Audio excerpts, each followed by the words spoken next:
Chewing the fat and talking hotel tech. It's time for Two Smart Fellas. Bonjour. Hey Fabian, how are you? I am back. Live from the children's room. Yeah, how were you 1 hour early? What happened there? I don't know. I think my computer was still on Thailand time. You had me worried there. I'm like, oh, hang on. Maybe I'm late. I was like, why is he so calm? Always calm, mate. Always calm. How are you? Christmas time. How's things? Well, welcome. Not just you, Fabian. Who's on? This is the Two Smart Fellas podcast, Friday, 15th of December, 2017. Well, I don't know who else is on. I know who else is registered, but if they're like me, I register for all these webinars, or a lot of them, and then I usually don't bother to attend because I get the recording. But lately, sometimes they don't actually send you the recording. So anyway, now we've got actually my son asked me, well, my son and daughter and wife, they're all a bit excited or a little bit interested in this little podcast hobby, right? Mm-hmm. And last week my son says to me, Dad, how many subscribers do you have? And he's 7, okay? I'm especially surprised he's asking me this kind of question. And I said, it's 15 so far. This was last week. He's like, oh, that's good. That's really good for just starting. So Bodhi gives us thumbs up. And as of this morning, thanks, we have 28 subscribers on the YouTube channel. And a lot of activity for today's topic on LinkedIn. Oh yeah, we touched the source point there. Did you see all the comments? Yeah. I mean, it's great. Our little PMS vendor friends, they went. Yeah, it's fantastic. It's fantastic. It's great. I love it. Now I've just pressed some buttons to share my screen. Did it work? Wow. Does it work? You have certainly started to get really creative with your stuff. Yeah. Well, I think that whether people are listening to us on SoundCloud or watching on YouTube on Catch Up, I think it helps me keep focused on our topics with these little slides. And today, the year of Wushu. How do you pronounce that, Fabian? I have no idea. I would say Wushu. Well, I would say Wushu. That's a type of the year of the wooden dog. Yeah, that's right. So next we're going to year, talk. the Chinese zodiac is the year of the earth dog or wooden dog. But today we're going to be speaking about platforms, PMS, and some predictions. We're always chewing the fat and talking hotel tech. And it's nice to see this particular topic, a lot of reaction, a lot of interaction on LinkedIn in particular. Yeah. A lot of direct messages. But how was your week, Fabian, before we kick off? How's things? You feeling the Christmas vibe yet? Ooh, I'm flying to Brazil on Monday. So then I'm going to feel the vibe. I'm so jealous. Well, you can join me on that 40 hours epic journey with a 4 and a 2-year-old. Sydney, sorry, you're going from Singapore over to LA first? No. You're going Doha, or you're going South Africa, or you're going Istanbul. You can do one of those 3. So we're going Doha this time. So you go. Okay. And then 14 and a half hours off. Wow. Fun and games.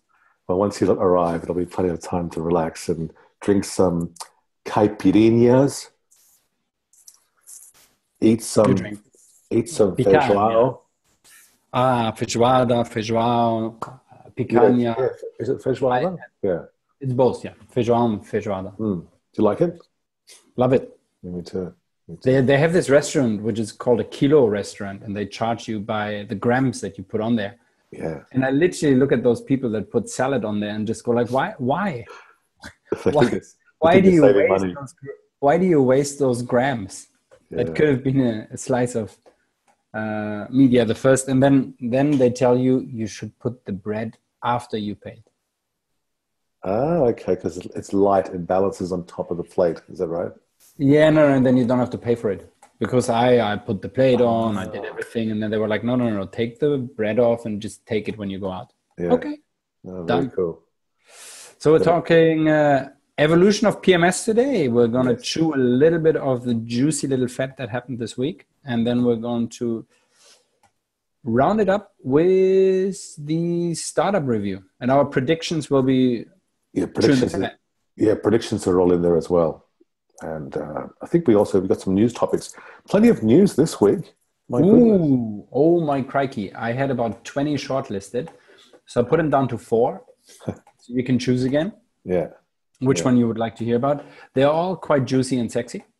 Cool. And we're going to publish the links afterwards with our LinkedIn post and on our YouTube one. And we're going to have a group by next week. Yes, exactly. It's all happening. It's all happening just in time for Christmas. And nice to get the the emails as well saying good initiative. I like watching and catching up when I've got free time on the weekend. So there's at least 28 people that are interested in this. Shall we start? Yeah, let's go for it. This is my favorite topic, evolution of the PMS. It's my favorite topic. Okay, people watching, banter is over. Back to business. Yeah, yeah. So now when we talk about the evolution of the PMS, I'm going to put it in perspective of what I know. So for example, if you look at this particular image here, this is back in the day, the number 1 market leader globally was a PMS called HIS, Hotel Information Systems. And they ran, this is pre-PCs. This is a mainframe system. In fact, an IBM System 36. Now, this is the first system I ever worked on at Hilton. What year do you talk? I started in 89, but this is 80s. This is 80s technology. So we were a Hilton, so a bit fancy in terms of technology, and 244 rooms. We had 2 of these babies, one for front office, one for back office. This one, which you're looking at here for front office, it's bigger than a washing machine, right? It had a hard disk, I think made of copper, 200 megabyte hard disk, and memory of 1 megabyte memory. Whoa, yeah, that's like my C64 back in the day. Your Commodore, right? Commodore 64. Yeah, and you had the tape and everything. Loved it, and we thought it was really fast. So this was my very first, one of my very first roles in front office was night auditor, and I had to come in here and do the IPL, which is like a reboot, change the 8-inch discs, which were in a cartridge, and do all the backups. And anyway, but back in the day, I remember you had the disc. There was discs that were running, and you needed to switch them off and on. Backups, had to do a compress, a reorg, all these weird things. But back in the day, every Hilton, Sheraton, as they were known back then, and even Intercon were running HIS. Wow. So they were the market leader in PMSs globally. And that happened to be the first company I ever worked for after I went from hotel to hotel tech. So this was all very new to me. And then as, let's say, technology evolved, and we're talking about IBM mainframes here, IBM, I guess, were moving from System 36 to another platform, another technology. And HIS, being a PMS, running on that platform, are kind of dependent on that platform in order to be able to evolve and migrate, etc., etc. So what happened around that time was a little company called Fidelio. The tiny little bugger. Yes, at the time, a tiny little company was had developed a system in a DOS environment. I forget the name of the file structure or the database, but anyway, they were talking to a company called Hilton, so I'm told. And Hilton is saying, okay, we really would like to do this and this and this. And of course, Fidelio as a startup were all ears. Oh, what would you like to do? How can we help you? Okay, great. Genau. And lo and behold, Fidelio emerged on a new platform, PC DOS environment. Let's say pre-GUI, let's say Windows user interfaces, and so let's say the changing of platforms from mainframes and now DOS PCs came about, really enabled a company like Fidelio, who were later acquired by the American POS company Micros, to become Micros Fidelio. This gave them their start. They were all ears. Hilton is no small player, and so they were able to get Fidelio up and running. And it's a very common name. Did you ever use it, by the way, Fabian? Did you ever use Fidelio? Yeah. So I used Landmark. Oh, yes. Do you remember Landmark? I do. It was kind of the rival to, I don't actually know if it was Fidelio as well. Yes. Or if it was a precursor to it. Yeah, around the same time. A lot of core properties were using Landmark. I was in the last hotel globally that had Landmark installed. So it was interesting. So there was 100, then it went down to 20, then it was 11, then it was 3. And then there was like, this is the last night audit that will ever be run on Landmark. And it took 6 hours for that night audit to run. And then we moved from Landmark into the newest Opera version. So that was kind of like, wow. Yeah. But what I loved about Fidelio was always this little I love Fidelio on the top left. Always loved that. And there was a time when Joseph Martino would have been there, right? Yeah, Joseph and Uli Palau and Keith Gruen, those guys. And I think also when you logged in on your birthday, they gave you a little message. I don't know. A little thing on your birthday. But you're right. But you counted the taps, essentially, right? Yeah. So it was right hand and then exactly. Typical DOS system. No mouse interaction here, no GUI. But yeah, you're right. And then was that version already the blue one? The famous blue? Yes. On V6, V6 it became blue. Okay. But the early versions were, let's say, black and white. Yeah. And yeah, you're right. And then as technology evolved and we had PC Windows systems with a GUI, graphical user interface, then Fidelio became Opera. Now, completely different product team. So Fidelio out of Germany, Opera out of the US, written in a language called Oracle Forms, on an Oracle database. I think if they had their time over again, they would have chosen a different database and different programming language. But you only know these things as you look back. You know, hindsight gives you these insights it shouldn't have used Oracle Forms. Anyway. Yeah, I was obvious, wasn't it? Yeah, exactly. Now, I was competing against the Opera PMS in other PMS companies from version 3, V3 of Opera, and today V5. But I was competing against them, doing quite well against them because V3 and V4 were not so stable. V5 was when they finally became, okay, this is stable now. And it was tougher as another PMS supplier to compete against them at V5 stage, but V3, V4, we were smashing them. And Opera, did you work for Peter back then? Peter Ollerton? Was that the No, I never worked with Peter Ollerton. Okay. Yeah, no, I was with Soft Brands Hospitality, who had the Landmark product. Yeah. They had Landmark. Yeah. They also had what is it called? Millennium? No, I've forgotten now. Anyway, I've got it on a slide. And on CMS Hospitality, the Australian PMS company. They still exist today, yeah? Better known as Guest-Centrics. Yeah, exactly. CMS is the company name. Guest-Centrics is the PMS. Fantastic Windows client server application. And they've also moved to the cloud as well. Now, and of course, no one needs to be told Opera is, let's say, market-leading PMS in a client-server environment.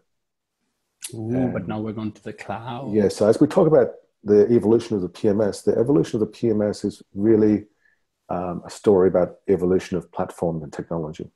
So as Opera eventually got things really smooth and they have a fantastic PMS from version 5. No matter what platform you were on, whether it was a PC, local area network, mainframe systems, there was always local interfaces that were needed, right? So here, this is not an unusual number of interfaces. You've got voicemail, the actual call accounting, and PABX. Difference between call accounting and PABX? Well, call accounting is really doing the costing of the charges, because it might cost the hotel 10 cents for a phone call, but they're going to whack the guest for 90 cents for a local call. Oh, yeah. Whack the guest for $1 for a simple local call. And I think hotels have a long history of overcharging the guest for these little things, to the point that the guest goes, well, I'm never going to pick up the phone. I'm never going to watch the movie which was already out on DVD or VCR 2 years ago, and I'm going to pay $15 to watch the in-room movie. Remember those days where we used to charge for the old movies? Anyway, each one of these interfaces back in PC days was usually connected via a serial cable. So in the back of your PC computer, do you remember those COM ports? You had serial. They still exist. Look at most of the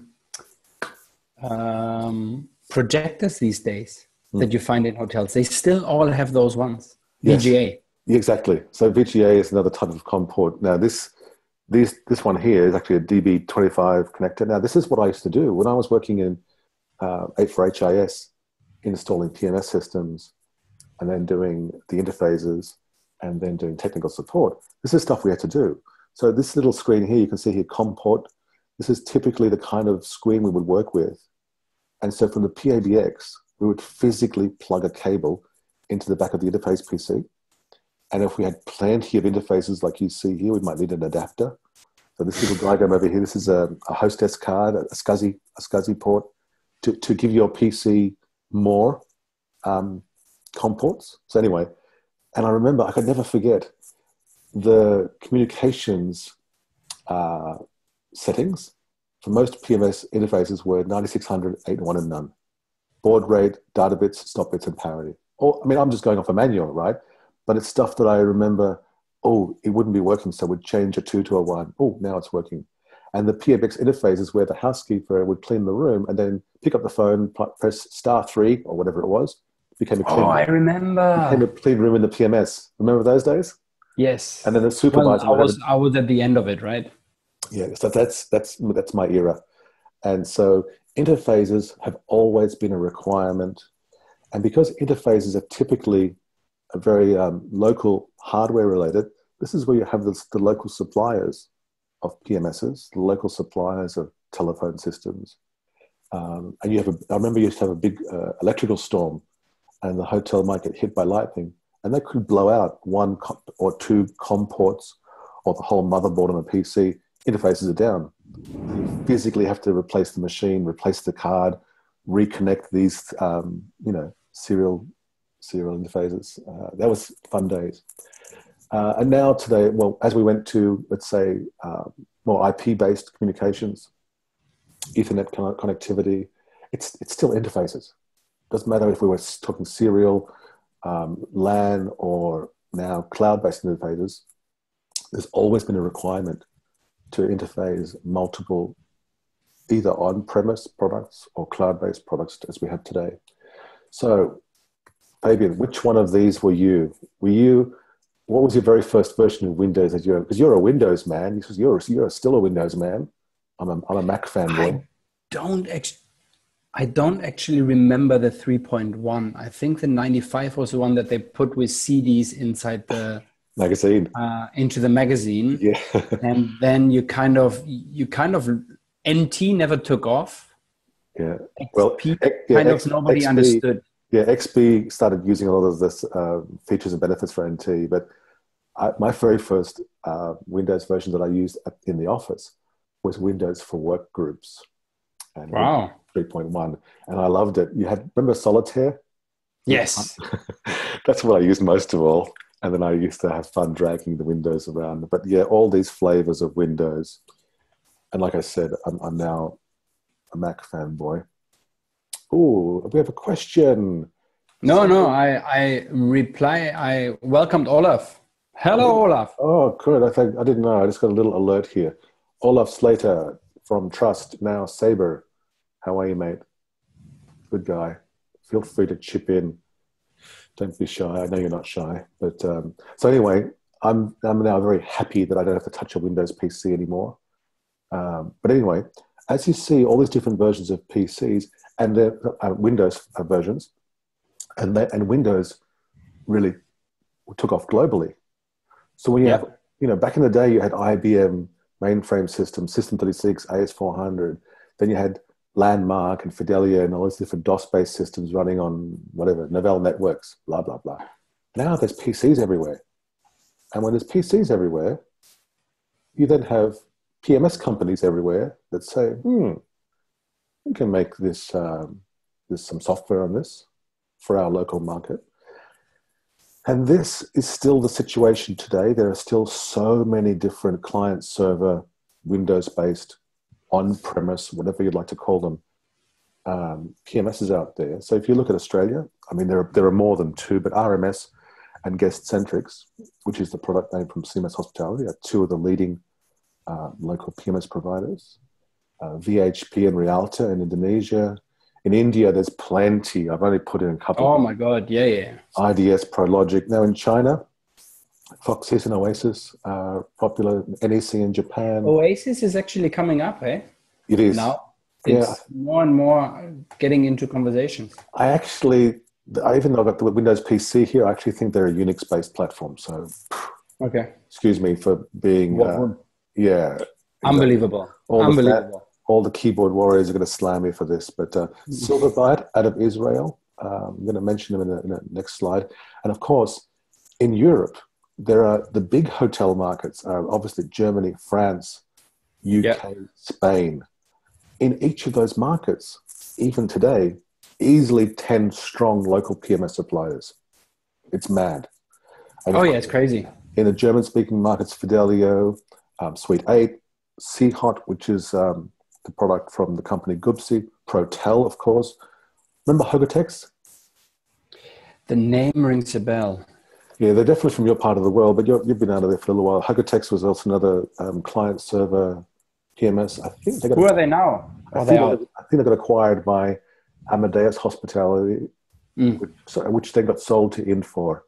So I think it's called Starlight or something like that. Anyway, it's legacy. I don't think it's supported anymore. But in the Nordics, you have Picasso in Denmark, Hoist in Sweden, Senium in Norway. UK, there's more than I can squeeze onto this slide. But but Portfolio in Spain, you've got Bird, Millennium, Soft. But you know what? Even though we know that Opera is the number one PMS, let's say globally, in 5-star and 4 stars, the big, not really anywhere near the same market penetration in Brazil. CMNet is the Opera of PMSs in Brazil. There's another product. I have never heard of them. Companies called Bimatech. They were acquired recently by someone else, but they're massive. They're huge. Okay. Yeah. Winpax in Argentina, Zeus, pronounced Zeus in Colombia.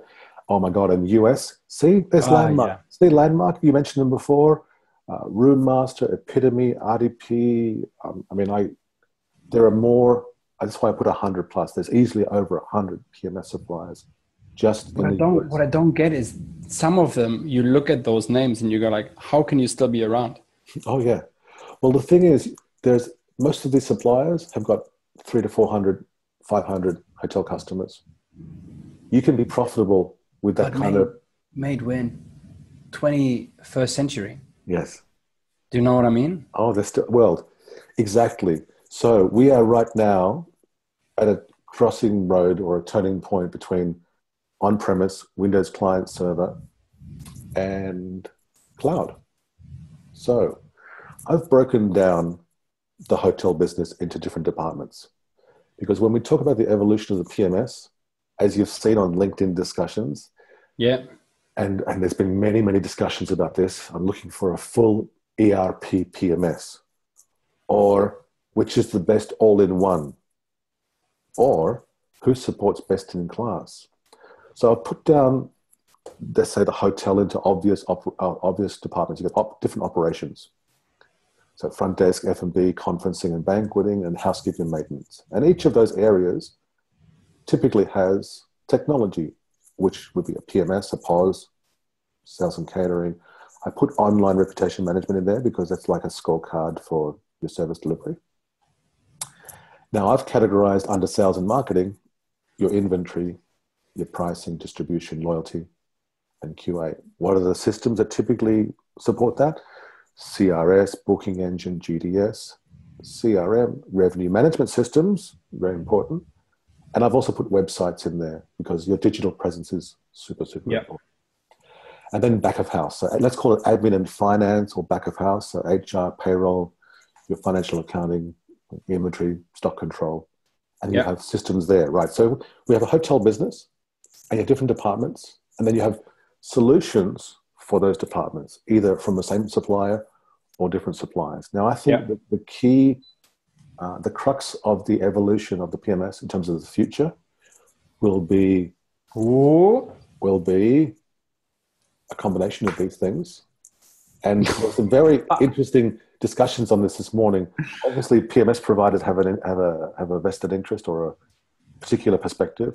Suppliers like Snapshot have a very particular interest. And let me just continue with this and talk about the full ERP. ERP, Enterprise Resource Planning, is an acronym that's very commonly used outside of the hospitality industry. You go to manufacturing, you go to other industries, particularly manufacturing, and they'll talk about ERP. Remember in a few previous episodes I said, if you're ever stuck for dinner conversation, ask everyone if they put their hand up if they know what a CRM is, and then ask them to define it, because there are 10 different people who have 10 different definitions of what a CRM is.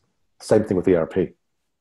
Ask 10 different people what an ERP is, you got 10 different answers, because there are many, many aspects to it. But let's just say it's all back office, inventory management, stock control. Now, Senium is a hospitality ERP from Norway, and they're built within let's call it not a framework, let's call it a technology stack provided by Microsoft. So do you remember Great Plains or Navision? Microsoft Navision, but they are financial, they are finance systems, right? Exactly. Yeah. So Navision, a product from Denmark. By the way, see my shirt? I was actually wondering the entire time if you were in Bayern Munich. Danske Boldspil Union, Danish Football League. I'm representing them today. So, but Navision is a very, very good accounting system from Denmark. So good, in fact, that Microsoft acquired it. I think today it's part of Dynamics. And it, as a platform, has the ability to develop modules inside. So you have all the ERP stuff, and you can write a little PMS, you can write a POS, you can write SPA, you can write all those modules, and it's within one stack. Yeah. That's what Senium is. Indra, same thing, but SAP, the SAP platform. SAP, okay, yeah. And someone was talking about SAP HANA. I think it was Martin Soler was talking about SAP's latest platform is called HANA, where similar to Salesforce.com, it's a platform where you can write apps and easily swap apps in and out. And that's definitely going to be part of our hospitality future, is a marketplace or a platform. But these are the players today. Infor, I've included as full ERP, but they're not really full ERP. They just happen to be market leader in back office accounting for hotels. Sun Financials, do you remember Sun Financials? Oh, yeah. That's owned by Infor today. They have a PMS. They also acquired EasyRMS. So we have to include them here in terms of full ERP, although technically they're not. But anyway, now these guys down here, MyCloud from India, I've actually seen all of their modules. And yes, they definitely tick the box. They are full ERP. They've got all the back office. They've got their own POS, their own PMS, everything there. And Silverbyte out of Israel. Silverbyte also on the Microsoft platform, still client server. And I think it might be Great Plains as the Microsoft back office, which again might be Dynamics today. But anyway, so you have these players who are all completely integrated, no interfaces, same DB, all written within the same, let's say, environment. And so they might have good PMS, crappy conferencing, great housekeeping. They're probably, good in some areas, not great in other areas, but they're all in one. Yeah. Some people like the idea of all in one. Now, what are the big players doing? When I say big players, you can see here I've got Amadeus, Sabre, Oracle Hospitality, which is now the owner of, the business unit within Oracle, which acquired Microsoft Fidelio. I've also put Trivago, Expedia, and, Booking Suite, part of Booking.com, part of Priceline Group. Now, you can see here the market cap here of these different businesses. The smallest one here is Trivago, actually, only a market cap of 2.35 billion USD. But that's included in the Expedia stuff, right? Well, no, it's a separate. Sorry. They're listed separately, but yeah, you're right. Expedia, major shareholder. So Expedia at just over 18 billion USD market cap. Priceline Group at almost 90 billion market cap. Sabre, I thought Sabre was... I would have thought Sabre is more, 5.56. Yeah. You sure you didn't put the dot at the wrong part? Yeah, no, I double checked that because Sabre competing with Amadeus. Now, Amadeus market cap is 26.5 billion. See, I would have thought they're different. I would have thought they're reversed. Yeah. I would have thought that Sabre is way bigger than Amadeus. Yeah, no, I was surprised as well. But the biggest one here, at least in this subset of companies that I've mentioned, is Oracle. Oh, yeah. 210. But that includes the Micros acquisition, right? Everything is in there, yes. A couple of years back. Yeah. Exactly. Now, on the right here, you can see I've got all the different systems. They're not back of house. Let's forget ERP for now. All the different, let's say, systems that a hotel will typically need. PMS, a POS, sales and catering, sometimes known as conference and banqueting, a CRS, a booking engine, IDS. So IDS, Internet Distribution Systems, also known as, let's say, a channel manager if you're using a standalone system for that. CRM, RMS, of course, we know very well, Revenue Management System. ORM, which is your online reputation management system, such as TrustU, Revinate, Review Pro, and there's thousands of those. It's very commoditized, in my opinion. And a website, right? So different types of products hotels need, big players here in the middle, and let's see where they are in terms of these types of solutions. So Amadeus definitely do, let's say, channel manager integration. They bought a company from the Netherlands called Res Exchange. So they have their own channel manager now. They have a booking engine, of course, within the Amadeus platform. Yeah. They also are a CRS. They're building the next, let's say, generation of CRS, particularly for IHG right now. So they're absolutely have a hospitality strategy around, CRS, booking engine, channel management, and sales and catering. They acquired Delphi. Remember good move. Yeah, very good move back then. Best in class from a company called Newmarket in the East Coast. They don't have any point of sale. So any point of sale suppliers out there looking for an exit, go talk to Amadeus. You're talking, okay. And PMS. PMS, they have had some legacy product, which actually they sold to Infor. But they also, what's the name of that product? It's in my next slide anyway. Also from the Netherlands, they acquired Hotel Concepts and Brilliant. And now they've got a new brand. Brilliant still exists? Yeah, well now the same company that had both Hotel Concepts and Brilliant have had those two PMSs together, and they've also got a what do you call it, cloud product. So that was the system of choice for Holiday Inn Expresses, right? Yeah, in Europe. At least in the UK, in Europe. Yeah. So Amadeus absolutely moving in to the hospitality with these integrated products, PMS and CRS in particular, and sales and catering. Now, Sabre, of course, have their own PMS. They acquired a cloud PMS from the US, which was really low end, just used in 3-star properties only in the US. So no surprise, how did that fly over here in the UK, in Europe? Didn't go well, but that's no slight on Sabre. It's pretty obvious. If you acquire a PMS, even if it's a cloud PMS, that's only ever been used at very low end, 2-star, 3-star properties, and only in the US. Of course, it's not going to work well in international markets. And so the word on the street, a little birdie told me, is they're doing a complete rewrite. A complete rewrite. They acquired a PMS. That was a bit of a disaster. But they're doing a complete rewrite within, let's call it the Synexus platform. Olaf can confirm or deny, or choose not to answer if he wishes. Doesn't really matter. Of course, they have a CRS, the Synexus CRS, and they acquired Trust, the Voyager product, so no doubt they're merging feature functionality. Oh, look at this, right on cue, we have a question. Is that Olaf chipping in? No, Olaf giving you a smile. He sees the sun coming up and says, move it, move it. Okay. To the juicy bits. Oh, okay, cool. Okay, let's fast forward then. They have a booking engine, of course. What else do they have? Yeah. Channel. Okay, they have a channel manager, but only at last count, Synexus has 59 direct connects, and there are way more channels than 59 that hoteliers need today access to. So they white label RateGain, and they call it CCX, Channel Connect Express. So even Sabre is not a single, let's say, distribution platform. It's got, I say that they're bolting things on in the back end and whatever. It's more of a technical, let's say. I'm not going to be disparaging here. It's just like, okay, they're bolting on other systems there in the back end. Yeah.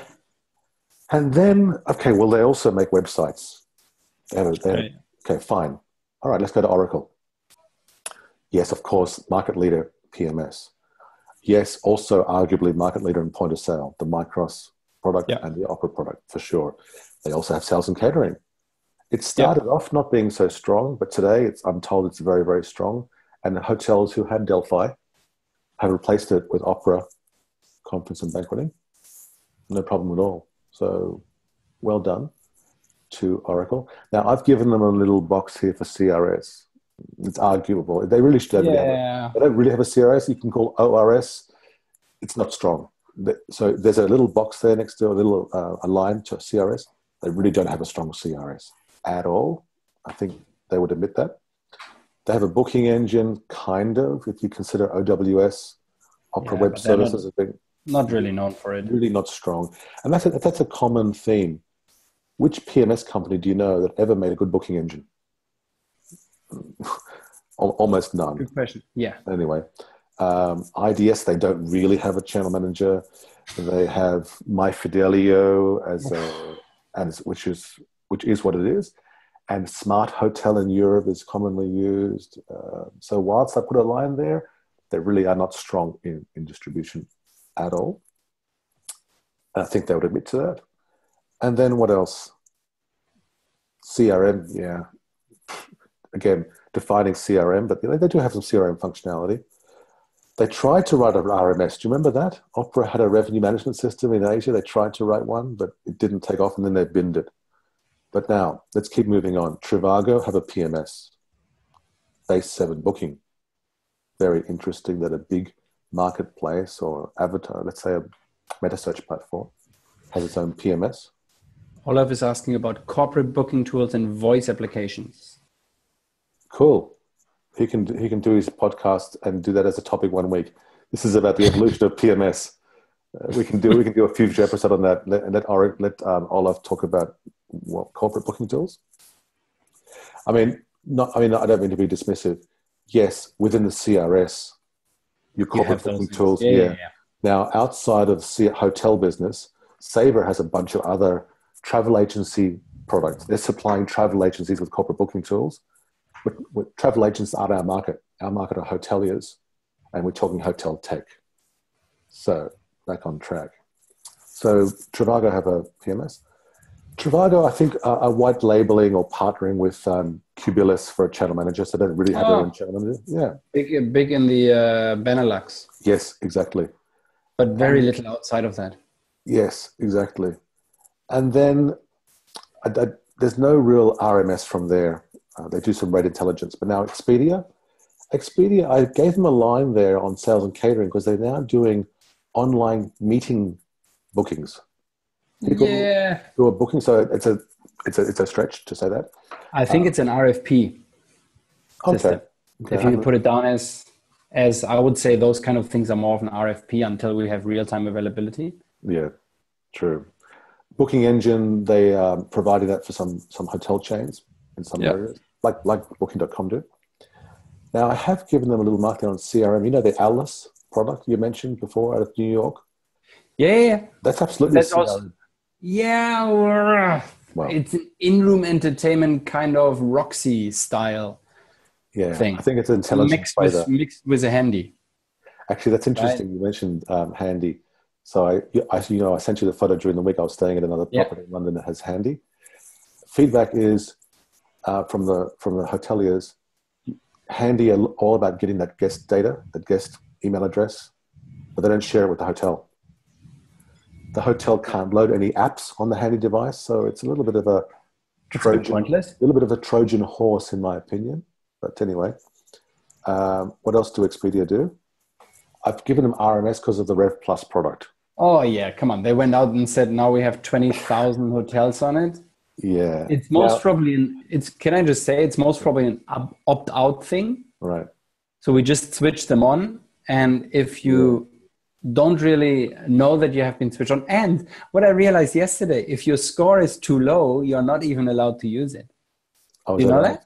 No, I didn't know. So if your online reputation is not good enough on Expedia, you are not allowed to use it.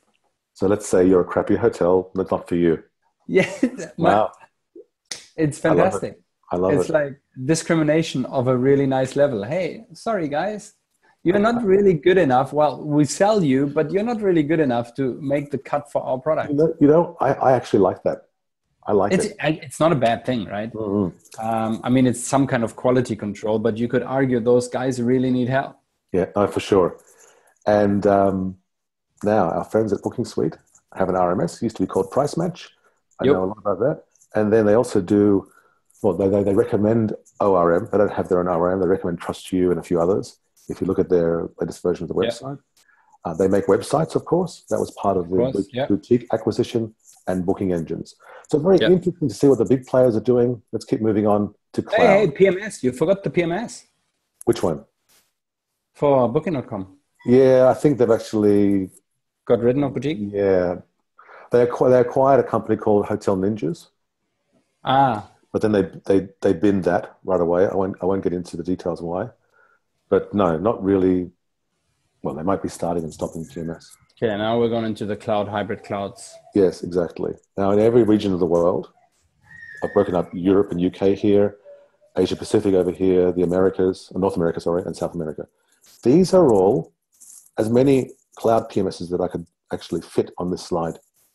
There are plenty. We won't dwell on them right now, but basically, I think where the future is going to be is marketplaces, platform providers like Snapshot and Impala, who are going to enable the interoperability between PMSs and POSs and other applications. But mate, they're not building anything else than a switch company. Yeah. Old Pegasus style, right? Yeah. So kind of like we got to hook it in here and then put it out there. Yeah. But it's great. It's a great marketplace. And I like what the Snapshot guys are doing from a development perspective. Yeah. So let's look at some of the wonderful discussions that we had on LinkedIn. So what we put on LinkedIn was really just a prep for this week. And we said, okay, what's the PMS going to be? A lightweight check-in, check-out, or a future hub of all distribution things?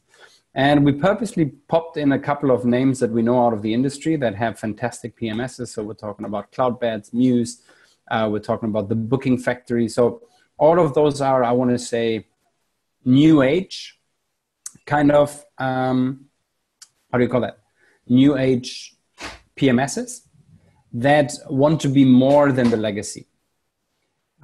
So we got Evan there. They're going one part into a fully flexible and powerful, easy to use PMS, creating the modules through integrations. The big man is back. And then we are having companies like David's company, Snapshot, where they are creating that marketplace. And then we have Adam on the other hand. From Cloudbeds. From Cloudbeds. who is kind of saying we have a core and then we supplement it by any kind of integrations. But if we can build it really well by ourselves, why not?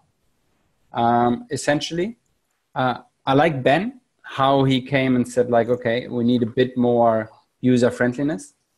Yeah, well, Ben, I'm going to talk about a little bit later on. He's got a startup. Yeah, I think that's going to be interesting. And he made a very valid point to say there that sometimes for me, it's always like I hear those buzzwords and then I kind of go like, oh, yeah, do you have real time? Or do you have this, right? Do you have this and do you have this? And you kind of go like, do you know why you actually want this? Yeah. Or what do you have right now? I don't have a channel manager. But you want real-time revenue management. Okay. Yeah. So do you realize that you need something for, and it's the same, I believe, with the PMSs. And when people say, oh, I need a cloud-based system, you go like, why does it need to be cloud-based? Why can't it just be server-based? No, you can't. Yeah. You can't have server-based. I said, give me a reason, because 99% of the population will not be able to give you the advantages of a server installation versus a cloud installation. Well, I think on the same topic, on the same tangent, hoteliers talk about cloud technology and how that's much more preferable. They don't need to invest in hardware, blah, blah, blah. Now, PMS vendors will be competing on, okay, we're cloud. We're true native cloud. Those guys are cloud hosted. Or this is a hybrid. Now, the hotelier does not necessarily care too much. Am I running Opera V5 in Oracle's cloud? So in other words, do I only need to connect via a browser? Can I connect from my mobile? Can I connect from home? That's kind of all they care. They could, apart from the IT people, they could honestly care less whether it's true cloud, native cloud, hosted cloud, hybrid cloud. Do you know what I mean? Well, you can even argue if a PMS will be obsolete in the times of technology, right? I'm going to talk about in the new stuff, and you will see where I'm pointing at, depending on what topic you, of course, choose. Can I go back to my screen then? Because that's a very... Or do you want to do something else there? No, go back. I just wanted to highlight, I talked a little bit about what the different comments are, and then I just saw David also put something in there. Thank you very much, David. Yes, from Snapshot. And I think the marketplace is a fantastic thing where you can actually give little companies, and I talk startups. Startups' biggest problem for me is integrations, right? Absolutely. You give them a head start because you say, okay, at least now I hook up to one system, and then I'm possibly or able to hook up to 20, 30, 40 different systems instead of writing 40 different integrations, because that's a killer in most conversations. Yeah.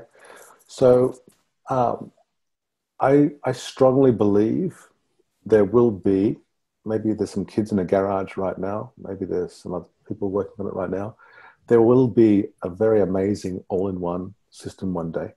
I'm sure of it. However, that all-in-one system, whatever it may be, needs to have the framework, the architecture, to be modular and interoperable. So for example, let's just say the system has got a PMS, but can it connect to other PMSs? Yes, it should. Let's say it has a booking engine, okay? But you want to use a different booking engine. Can you add and remove? Yes, you should. So I do believe there'll be suppliers who will emerge, not as let's say a marketplace or a platform, but here's a solution that's been architected to be modular by design. Now, Oracle Hospitality, let's call them Opera, whatever, have spoken about their marketplace. It's well known that it's not easy to integrate with Oracle as a supplier, even if you pay the money. And as a hotelier, let's say you're a vendor of whatever product, a booking engine, let's say, and you want to sell a booking engine to an Opera customer. Let's say it costs $2,000 for the year, whatever, or whatever your monthly fees are. That's cool, but the Oxy license might be $7,000, $5,000, $10,000, depending, right? So that, I think, is a a legacy business model, which I think Oracle will probably evolve. But Daniel Krish, for example, has spoken very openly about the Oracle Hospitality Marketplace. Customer Alliance, have you heard of them, Fabian? Yeah, their biggest thing is reviewing, no?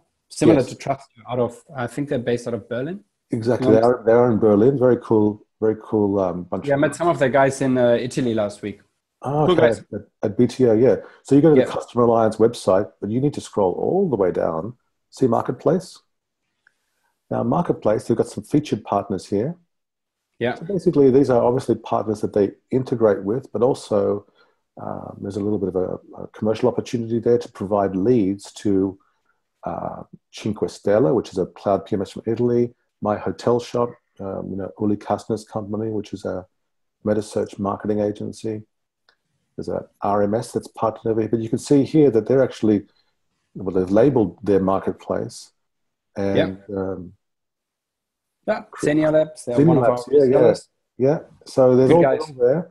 So, and of course, Snapshot, the Snapshot marketplace. It's also probably the most well-known marketplace, which provides data on demand across different disparate systems as well, including PMSs, and also providing a place for vendors to integrate with.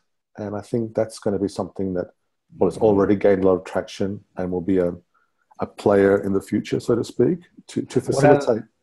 What I like is with Snapshot is that they also give development support for individual developers. So it's not just the traditional vendors, but if you have an idea and you can make it possible through tech, you have the support from them to actually hook up into it from an app perspective. Because you could argue that a lot of stuff will move away even from the cloud or the way we're doing things right now to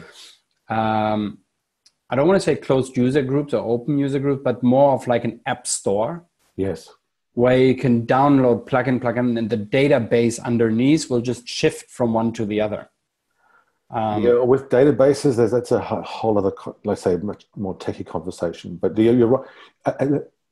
From the hotelier's perspective, yes, the data, whether it's guest data, the company data, or pricing data, room availability or inventory, yes, that could be definitely shifted around. Upper have you heard of Upper? Nope. Well, you do know Uli Palau. Yeah. Okay, so Uli and Philip von Ditworth, the guys who most recently sold Hetras to Shiji, have started a new PMS company called Upper, but it's a PMS, and it is a PMS, but with completely open APIs. Completely open, but it's a PMS that has the ability to configure any kind of unit, whether it's let's say a bicycle, you want to rent by the hour or the minute, or rooms or conference rooms. So it's a very interesting product. Very early days yet. Impala, I'm going to talk about in the section for startup reviews, and so yes, I think. Look, like I said before, there will be maybe at least one, maybe more than one, really amazing all-in-one platform. There has to be. The barrier to entry in developing new products, or at least an MVP in a cloud environment, is very low. We have legacy providers, so many, who may also be able to accelerate and evolve. But ultimately, it's going to be the interoperability and not necessarily, Olaf's company saying, oh, we do PMS now. We're an all-in-one. They'll probably offer a very good solution. But there's feature creep like nothing else in the hotel PMS business. Evan from Booking Factory, he talks about this all the time. His whole philosophy is using Zapier, which is a tool that helps connect different other systems. So, in a hotel where the front desk is typically doing the guest credit card pre-authorization or charging on day of arrival, the day before, he automates that, but he uses Zapier to do it. So he's got a PMS platform, cloud-based, which is very, very, very open. You know that for a couple of months, I was looking in my brain. Somebody mentioned this company to me, and I was, for the hell of it, I could not get what the name was, and I asked 100 people, and I was like, "Oh, you know this little thing that you do this?" And you should have asked me. We use it in marketing automation. Yeah, no, it's brilliant because you have essentially like you hook into it, and it's like kind of a marketplace for itself, right? You know what data you can get, and then you hook for anything else. It's brilliant. You say we're using this, and then it needs to go to MailChimp and whatever else. It's very cool. So Done. In terms of it's sort of these integration platforms as a service. This is Gartner, the Gartner Magic Quadrant. What's Gartner going to say this time? These are the guys who are, let's say, in the magic top right-hand corner. They're leaders in execution and also vision. And the only one I can see there but relates to hospitality is Oracle. But we would probably have to say fairly, not harshly, that Opera is probably difficult to integrate with. However, their parent company are leaders. So that's interesting. If Oracle are able to facilitate or provide the infrastructure for the PMS or the hospitality products to really become a marketplace the way Oracle are leaders outside. Now, that's plenty on PMS. Do you want to do something on news? So what's your one-liner for hoteliers listening if they want to? I believe 2018 will be the year of PMSs, right? Because there's been so much nice movement going on in 2017 from a vibe perspective. Yeah, a lot of people are now changing and wanting to try something different, right? Okay. And there's good alternatives to the big ones. Before you didn't have alternatives. You had your Protel, you had your Oracle, you had your niche regional players, but there wasn't something where you can say, let me plug and play for 6 months and see if it is. So what's your recommendation? What are the 3 things that hoteliers should look out for when they want to change a PMS? Okay, well, firstly, I think in a couple of years' time, maybe 3 at the most, we will be talking about, remember when we used to talk about PMS and CRS and channel manager? No more. I've got an HMS. What's an HMS? Hotel management system. What does it do? Well, everything that I need. We've got a booking engine website. We do distribution. We do check-in, check-out, blah, blah, blah. We do the invoicing. So these acronyms that we live and breathe, we will no longer have these acronyms, and we'll look back and say, remember the day when we had these acronyms for different systems. So HMS. But the second thing is, I'd say to hoteliers is, it's a wonderful time to be alive. You know, like, oh yeah, you've got Expedia, Trivago, Booking, giving free pricing intelligence data. Okay, arguable how effective the hotels might use that data. But you think back in the day where after night audit, you ring around the hotels and say, what was your occupancy last night? What was Still happening. Still happening. Okay. They got all this pricing intelligence data freely available. Yeah, but then we have seen that people change once every 2 weeks. Change which? Prices. Ah, yes, exactly. Yes. So you see, I have all that information, and then you kind of go like, but I'm just filling my day. Yes, yes. The other thing that I think hoteliers should be cognizant of is that solutions are evolving very, very quickly. And I think one of the easiest questions to ask your provider is, what's their approach to integration and interfaces, particularly in an area where they may provide a solution. So let's talk about a PMS company. PMS company has its own booking engine. Okay. Do you interface with other booking engines? Yes or no? If they say no, massive, big red flag. If they do, which ones? There'll be basically, you need to really not necessarily establish trust with the supplier, but look at their track record and their approach towards integration. Do they have open APIs, or is it still old school in terms of that? So is that kind of what you're looking for there? Yeah, I think it's more about short-term versus long-term. I think that's the long-term, and my view really on the long-term is essentially you will get systems that will solve a problem and make it more convenient for you. So in my vision of the future, you will have 5 guys in the hotel checking in people, for example, right? But they could all be using 5 different tools that are perfect for checking in, checking out, based on their own preference and how doing it, because the data underneath will then be the same. From a booking engine perspective, you could even take it as far as that if I like a way how a booking engine works as a consumer, I want every booking engine to look like this wherever and whenever I'm actually looking for a hotel room. Because it annoys me if I can't find the information. I go on booking.com and then I don't have that on Expedia. Like I've got this Scout score. What is the Scout score? And then I go on Expedia and kind of go like, there is no Scout score. Hey, Expedia doesn't even show me a room type when I go on a page. And that kind of stuff, I think, will take the next generation to figure out, to say, okay, how can I individualize the experience on both sides? So that the guy who does a check-in really enjoys the flavor of check-in experience, and the other one uses that. And there is no discussion about integrations anymore.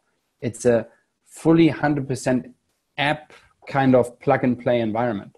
That's where I see it going. But in the meantime, you will need, in my opinion, no lengthy contracts, go into open-minded PMS discussions, right? And understand what you can actually do when the data comes down. So you have your core features. I want to check in, check out, room move, whatever you want to call that. But all the other stuff that I need to do on a daily basis, are you helping me or you're not helping me? And be honest about it. That's not your strong point, but at least are you able to help me and get me another guy that can help me on that front? I mean, that's something that I didn't cover earlier, which I should mention just now. PMSs are very, very good traditionally at looking inside the four walls of the building in operations of the hotel. Now, PMSs are in the absolute perfect position, data-wise, for revenue management. How many PMSs actually store data required for a historical pace analysis? What is the key data that most RMSs will plug into? It's the PMS, looking at historical data, looking at evaluating pace over time. The PMSs have this data. The RMS, I mean, it's another debate for another day. The RMSs really benefit from all of the data in a PMS. But the PMS is data. Why didn't the PMS evolve to provide RM one day on the same topic? Channel management or distribution. Where does the inventory come from? PMS. Do PMSs have rates and prices? Yes. Why didn't PMSs start looking at, Booking.com and Expedia are getting busier, growing? I mean, there are PMSs that do direct connect. I just feel like PMSs have been historically focused inward on the property and not looking outward. And I mean, that's a very general statement. But like I said before, how many PMSs do you know that have a really, really good booking engine? Equally, how many booking engine companies do you know that have a good PMS? So it's different perspectives. But Fabian, I've been talking enough. Have you got some news? You've been talking for an hour. Yeah. News more stuff. Coffee for you. More coffee for you. Okay, let me share my screen. One. Yeah, cool. Okie dokie. So, let's talk about the industry buzz. Okay. So, I've got 4 little things for you. One is Uber's going down. Oh. Second one is, how about we just screw technology in our daily lives? We can talk splitty, not spliffy. Okay. Or we can play a game of gotcha. What would you like? Tick, tick, tick, tick, tick, tick, tick.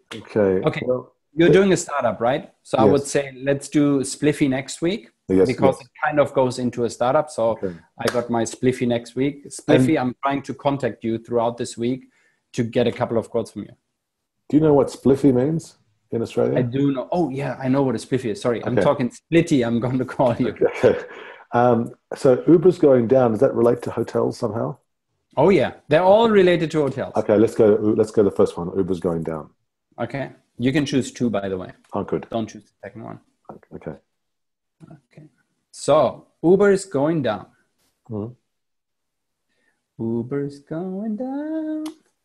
Digital experience platform falling into place as Priceline brands BookingGO. Okay. Have you heard about BookingGO? I haven't. So, China Travel News has learned that the Priceline Group plans to integrate 2 of its subsidiary brands, rental cars and Booking.com to set up the world's largest digital platform for experiences. Right? So now think about Uber, think about Grab. How does it work is rental cars go inside your booking experience so that it essentially waits for you at the airport. But no driver, you still drive it yourself, right? You still drive it yourself, but before, the original value is I come out of the airport, I have to walk to this place, pick up everything. If they can manage that all online before, all you got to do is ping, I know you arrived, your flight arrived.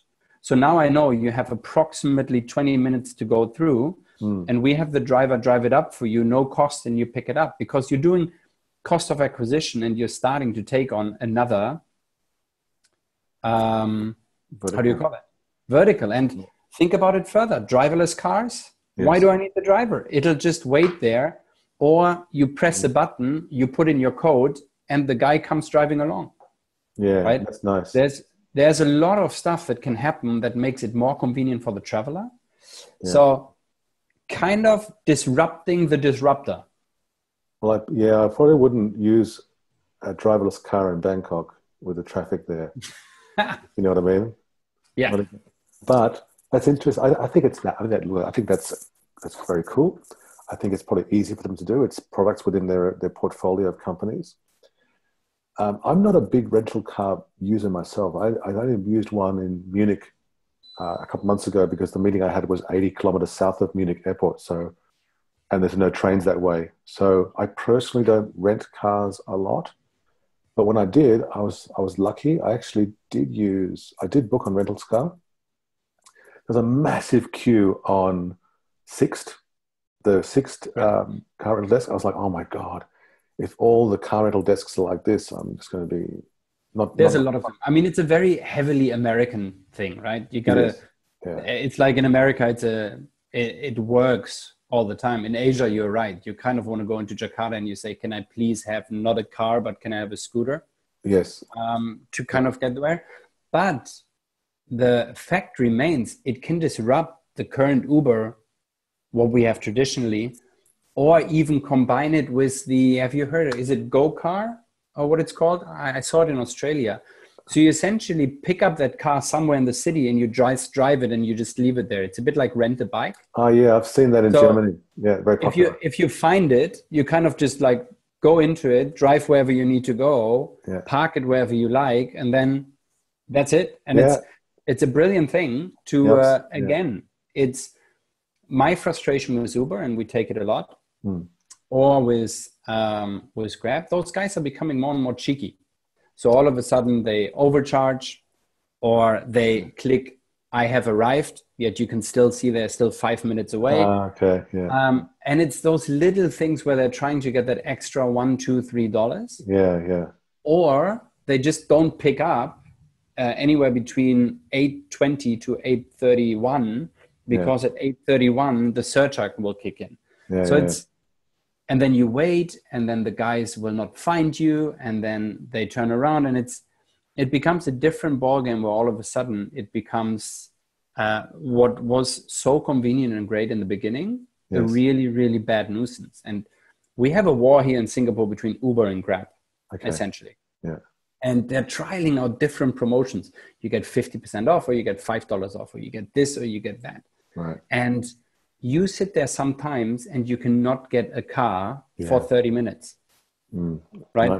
Or when you click that little thing and it says, we're connecting you with the drivers, it doesn't let you cancel it and rolls on for 5-6 minutes. And you kind of go like, okay, but then if I cancel now more than 1 time or 2 times a week, I get charged a cancellation fee. It becomes all of a sudden a great idea gets screwed by not delivering on what you actually want to have. Yeah, it's a bit clunky sometimes, but I still use Uber a lot.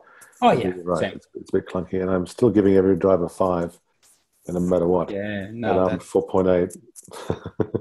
Okay, so let's play a little bit of gotcha, and the reason I want to bring gotcha in here is for the simple fact that you actually put me onto that in LinkedIn by putting my pretty name yeah. next to it. Yes. The reason why I wanted to bring it up is from what you said earlier about the PMS, right? Mm-hmm. So face recognition technology is set to transform retail. Yes. And while you can go through fusion form, face area, blah, blah, blah, blah, and how fast it recognizes you, if we go through what they're actually trying to solve. So there is generally, you have the sales guys on the floor, or the assistants, whatever you want to call that, and then you have the shoppers, right? And a lot of time is either wasted by just, you want to browse or you want to do something, then you as a consumer get annoyed when somebody comes in and want to talk to you and try to sell you something. And equally, you could spend this 3 hours at one person trying on 100 different outfits, and then they just go like, sorry, got a phone call, got to go, right? So what they're looking for is integrate face detection software with fixed cameras or smart glasses, right? And then you can recognize individual customers. Now, here is where it becomes really cool, creepy, whatever you want to call it, right? Number one is you can deliver personalized experience. Okay. So if you understand how that person works, where it goes, recent purchases, and you can tie that face back to a credit card, back to what they bought.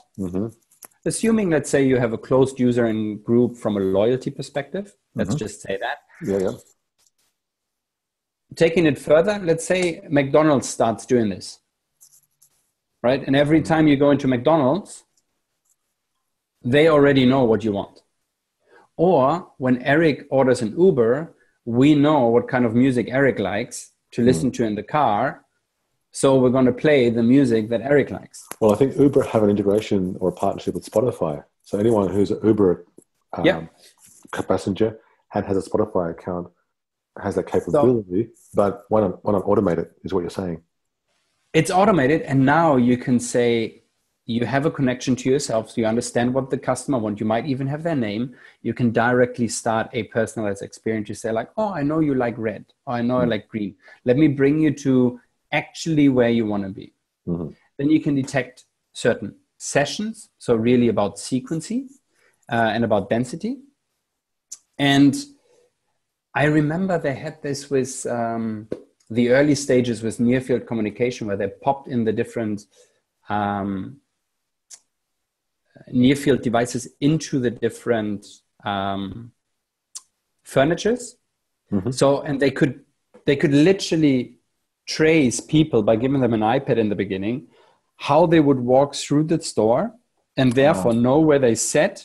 And a bit like casino optimization would then take a table or the couch and move it somewhere else more prominent, or put some low hanging fruits right next to it. So everybody stops at that red couch. How about we put a TV right next to it? How about we put a really sexy chair next to it and a table, and really trying to get that further. Okay. The detection of individuals. Now, here you could actually say, who is my target customers between those kind of hours? And with that, you could actually schedule people who have the right skill set to interact with those people. I always say, when you go to the UK, you have these beautiful breakfast ladies. Those old breakfast ladies that have been in the hotel for 20 years, and you come in the morning and they go like, darling, would you like a cup of tea? Yeah. Right? And you directly feel at home, and they treat you like you just entered their own house, their home, kind of thing. And you can then take that skill set or capabilities and match that with the kind of crowd that you have coming in, right? From a visual perspective, but equally from a mood lightening, what you play.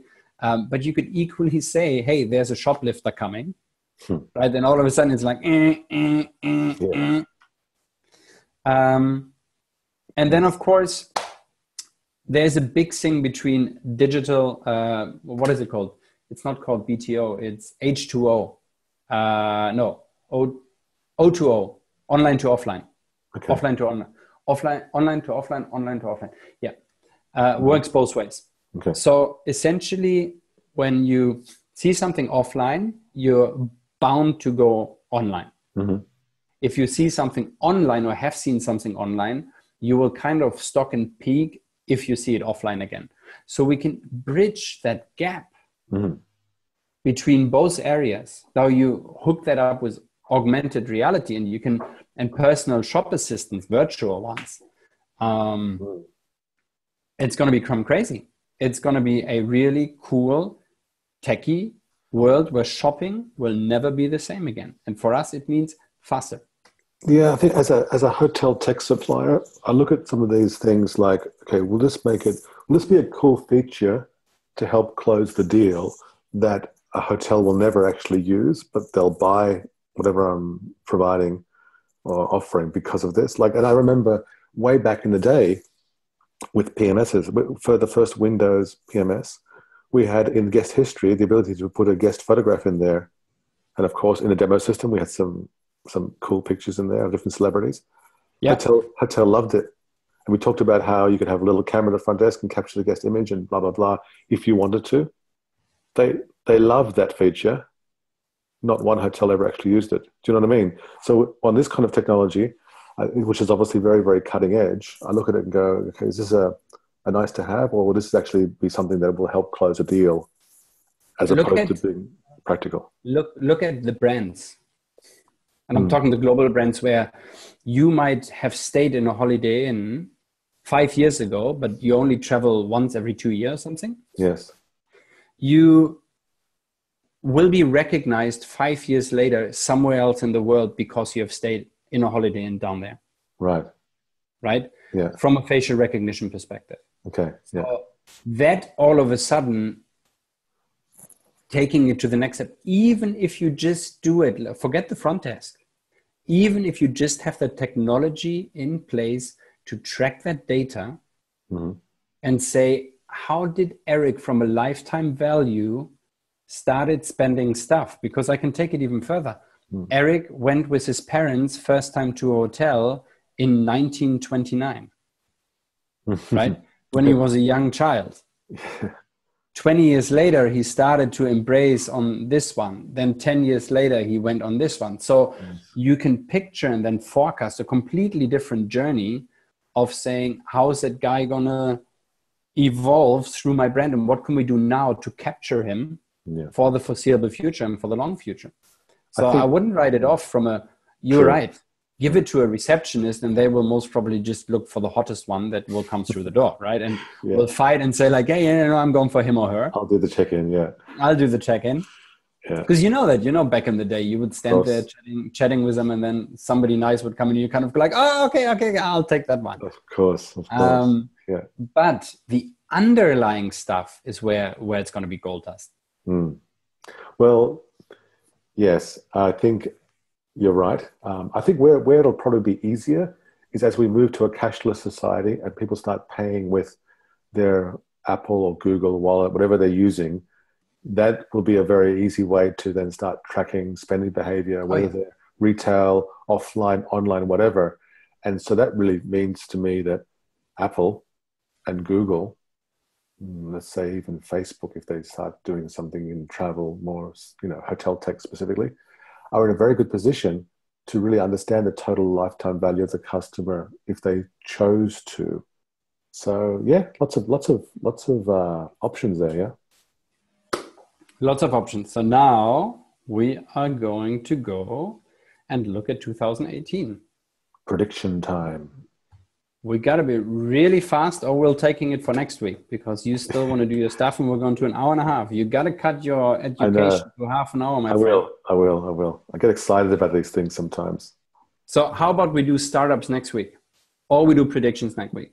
Well, my startup is I've got it all prepared. It won't take very long, but it relates to our PMS evolution discussion. So let's do the startup. We do predictions and my startup next week. Okay. I've got also a slight thing that relates to predictions, but hang on a second.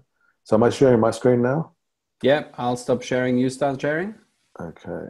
I literally will have like a buzzer for you that'll give you 5 minutes intervals every. Yeah. I need that for sure. Yeah. You know what I love about, I lost my train of thought there. No, I completely lost my train of thought. So now, Impala. Okay, Yes, now I remember. What I love about this podcast that we have going on is we get plenty of feedback offline, like direct messaging. And not last week, three weekends ago, I got an email from Ben Stevenson. I sent the email to you, right? Ben, I think it was a LinkedIn message. Ben said that he was in the airport. He travels a lot between Berlin and London, and was watching our podcast on YouTube, catching it up. And before he realized that he's like 45 minutes in, and he was really enjoying it. But it was the podcast where I was talking about, people had asked us about an audio version, and that we're going to upload to SoundCloud. However, we don't have a nice intro or outro kind of sound. So he heard that. He heard that, messaged me saying, "Hey, by the way, I had a podcast as well one time, and I used these guys on like a freelancing website to do it." He put me onto it, and bang, we've got a nice little jingle right now, chewing the fat and talking hotel tech. So thank you, Ben, for that. Now, Ben, I also know because he has a startup, and Impala started as being a PMS company. That's how I started talking to them. But then they pivoted, as a term is used, they pivoted to become a platform to integrate PMSs with other applications.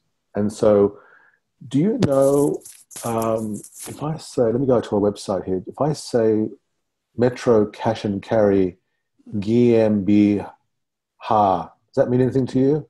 My little GmbH, yes. Metro is like your Costco in the UK. Exactly. So Metro Group are the Costco of Germany. And München, Robin, Geschenke einsacken.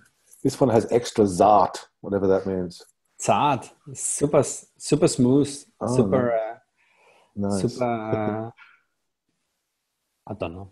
Okay. My German is so rubbish. Metro have partnered with Techstars. Techstars is an accelerator. Tender, thank you, Olaf. We're saying Olaf wants to integrate with Tinder. No, not Tinder. Tender. Zart means tender. Hey, Olaf's German's better than yours. Is that right? Well, I moved away from Germany 18 years ago, 17 years ago. Okay. Give me Olaf is originally Canadian, I think. Genau, ja, genau. So Metro, the German cash and carry, the German Costco, has partnered with Techstars out of Berlin, and they have an accelerator program specifically for hospitality tech. Awesome. Yes. So you've got an idea. Mm-hmm. You want to do a startup. You want to do a proof of concept. Techstars have this model, and you can go to the website and see basically you can get 3 months in Berlin, 200,000 euro investment. The details are all on the website here. They take 6% equity. That's part of 6. But 200 grand plus 3 months, plus the network and mentorship that they offer. And so Impala, which is their website here, are basically have pivoted from, let's say, being a PMS provider to being a PMS connectivity platform, an open platform on both sides for the hotel and also the developers to plug in the different applications that they want to work with. And from what we saw in the evolution of the PMS, those integrations will never go away, will never disappear.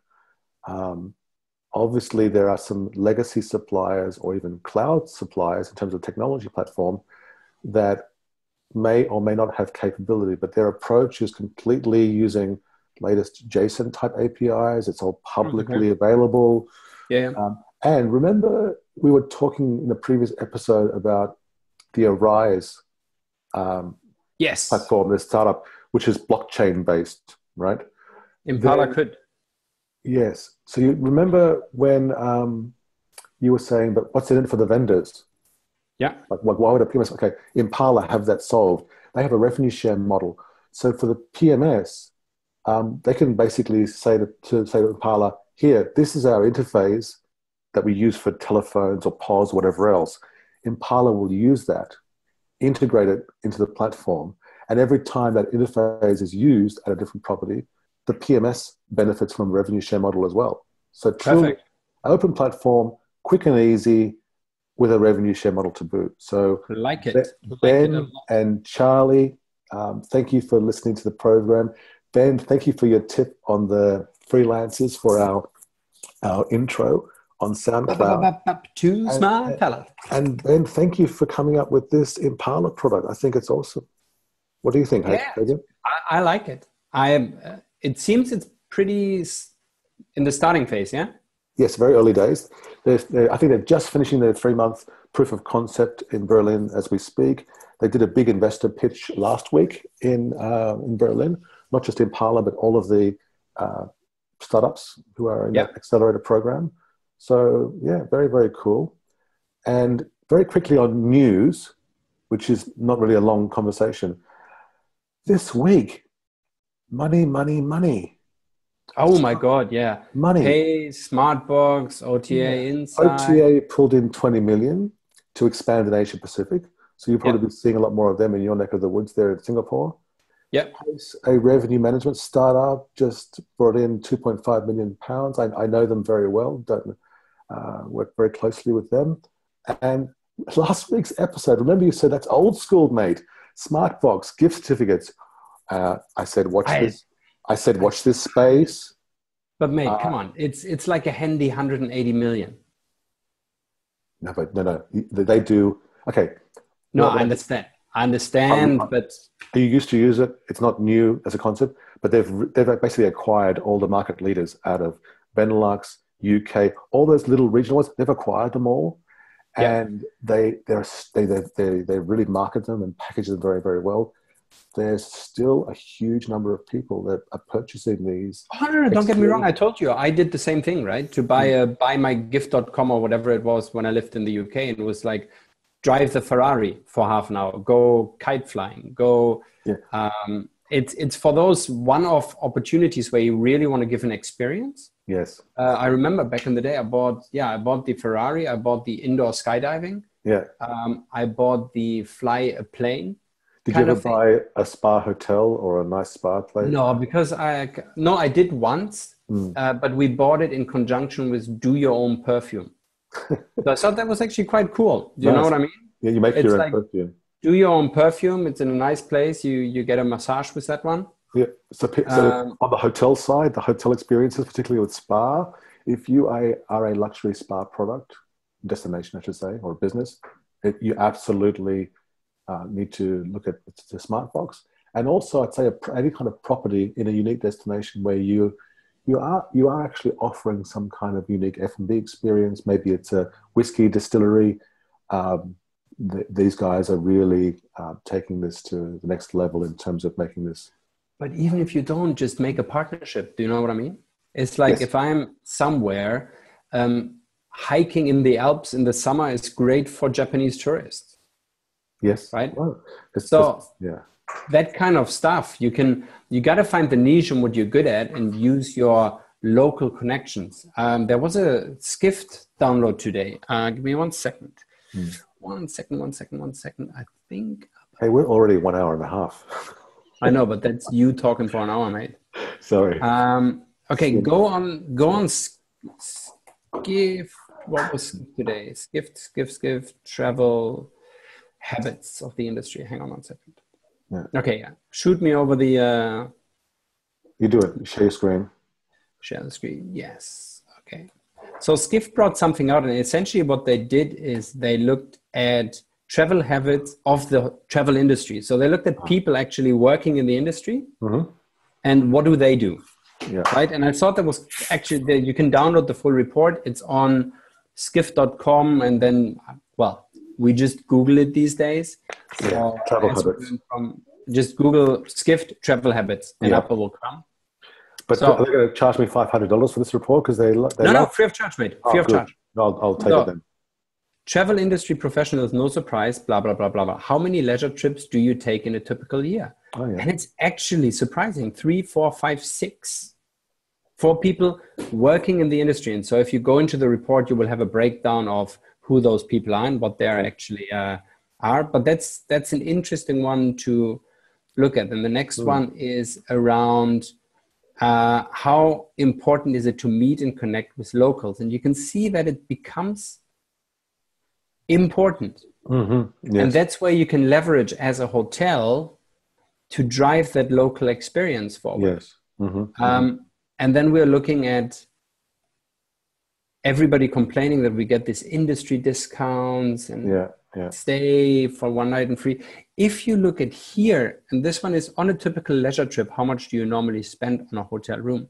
You can see that the travel industry spends way higher than the non-travel industry.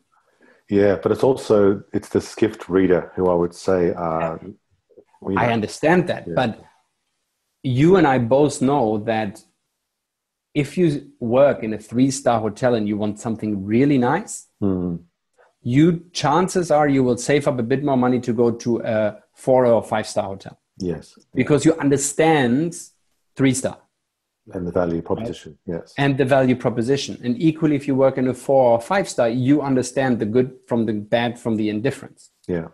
I mean, you said it last week, you can't go into a restaurant without scanning the ashtrays. Yeah. Right? Oh, yes.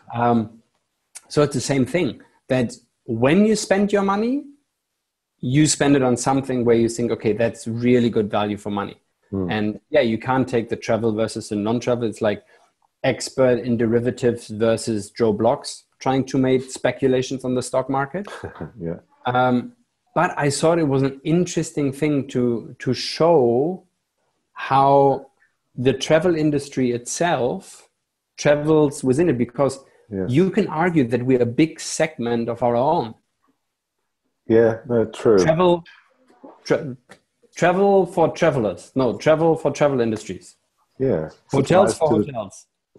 Yeah, no, this is interesting. I'll definitely look at that, especially as I don't have to pay $500 for that report. Because I think Skift produced a lot of reports, but they're. Do you get those emails where they? Yeah, I normally delete them. I've now started off. Since we started the show, I started to go into more and have different verticals. So I'm trying to hook up onto what does a CIO want to know? What does a CFO want to know? So kind of like trying to understand and bring in different points from other parts and just, hey, that's a revenue manager who looks at that, or that's a marketing guy that looks at it. Because fact is, we will all go across different departments. I started in food and beverage, moved over to front desk, did my stint as a concierge, even did housekeeping and engineering for like 2 days. I did housekeeping as well. But the metal, and then reservations, and then sales, and you kind of naturally go through that entire spectrum, because if you don't love hospitality, you're not going to survive. I mean, 90% of all people that went to college with me left within a year. You went to Miami Hotel School, right? In Sydney? Yeah. They would never come back to hospitality, because all of a sudden it's like, if you're young, if you're mid-20s and you want to see the world, go into hospitality. I mean, it's a fantastic industry. I agree. And then most probably you make a decision one day and say like, okay, enough. Or I continue in that, and then you can branch out into technology like you and I have done. For sure. You can go into customer service, into any kind of other vertical. Build your own startup or your own data, app. Build your own startup. I mean, David said it in his comment earlier on LinkedIn. He mentioned that hotels need to start thinking like technologists. And that's, you need to start building that understanding inside your own culture. And I think, you know, where the parallel is? Think of retail. Okay, not big chains, but you go to the village or your local shop and you have like a nice little bakery or a patisserie or somebody who's making nice Malaysian food, street food, right? Mama. What about their digital shop? I look at retail very similar to hotels. Your big chains have got digital covered, but your small independent hotels, how effective are they in online digital? It's similar in retail. So I think there's definitely some opportunity there for new suppliers, new startups to come in here and make that simple for small hotel properties. Because for sure, the technology requirements for a small property are very different to a Hilton or a Marriott. but there's no reason why it can't be the same type of platform. It's something that's going to be scalable and plug and play, add and remove. On the other hand, you don't need something big. I have a friend in Malaysia who just started his own business, essentially at the local church group. Him and a friend were selling chili sauce. Oh, chili sauce, yeah. Right, and it was a charity event. So all the money that was taken was literally gone there. And there was like 500, 600 people, and they sold about $5,000 of chili sauce, $5,000 Malaysian ringgits, right? Okay. Yeah. But there was about 150 jars. Huh. Now, all of a sudden, they get these emails from the church saying people want more of this chili sauce. Nice. And by the way, there's this guy who has those 5 restaurants who wants to stock it. And he literally whacked up a website within a day, which is super easy. You go GoDaddy, you go Wix, whatever the flavor of your region is. Yeah. And literally then, went back to those guys, sold it, and then said, okay, come and buy it online and you get 5-6% discount on the big jars, small jars, whatever. Nice. And all of a sudden he gets orders in every week. Have you tried the chili sauce? I know you love chili sauce. No, I haven't. He has it in Malaysia. He hasn't started in Singapore. Okay. But it's like an evening kind of weekend business for him, where he says, okay, every Monday I'm going to ship out. So whenever you put an order in by Friday, 4 p.m., we'll send it out Monday morning, first thing, 8 o'clock. Yeah. And then you'll have it on Monday. And cool. It's brilliant. It's he upgrades a blender now. So he can get through more. He then thinks like a business guy to say, okay, I buy it from the supermarket, it cost me $5. But if I go to the wet market, it only costs me $1. Okay. So therefore my own profit margin kind of will go up. So it's great to see that kind of innovation, you can take your offline, bringing it online, and then your online to drive your offline. And this is, it should be that easy for hotels as well. It is. I mean, you want to have a look. Are you in Brazil next week? I'm in Brazil next week, so we should be even Steven then from a perspective of who has more destinations. Yeah, exactly. Yes. Well, have a safe trip. Thank you very much, sir. Envious. I love Brazil. I've only been there once. No, I lie. I've been there twice. But I saw pictures of you in a samba dress. Oh, I might wear it next week. Ooh. That's something that I think about what shirt I'm going to wear. And today's my Danish. Oh, but I didn't tell you. You know the World Cup, how my countries have qualified. Australia qualified, Denmark and Peru. Guess what? They're in the same group. Awesome! So France, Denmark, Australia, Peru are in the same group. So at least one of them will get through. I think France will definitely get through. But that's what's happening. But the good thing is if 2 go through, they can meet each other in the final. Because the way it's A and B goes over on the other side. Germany are in there. I think the pressure's on you, mate. The pressure's on Germany. You won the last one, right? So anything you do that's not quite successful, the world will jump on your team. I think the biggest ones are the Brazilians. They have to kind of reestablish themselves. They're good. They almost can't do worse, right? They failed spectacularly. 7-0. 7-0. They lost. No. What I mean is, in general, they had the chance of a century. Yeah. Right. Biggest football nation in the world, having the World Cup, kind of wanting to win, and then get slapped. Literally, pow, pow, pow. Well, the US didn't qualify. Italy didn't qualify. Neither did the Netherlands. Yeah, but the US, I don't think they get soccer, no? Yeah. Anyway, this is a hotel tech podcast. Let's no more soccer football talk. Soon, my friend, it will all be esports.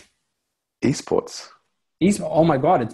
I told you, that the esports, they got $1 million for winning an esports tournament, and there were like 40,000 people in that arena watching 2 games compete in a shootout. Yeah, that's definitely not me. I'm crazy. I'm not a gamer. I'm not an online gamer at all. No, I'm too slow. I'm rubbish at it. Yeah. I go like, there's somebody behind the corner. Poof, game over. Okay.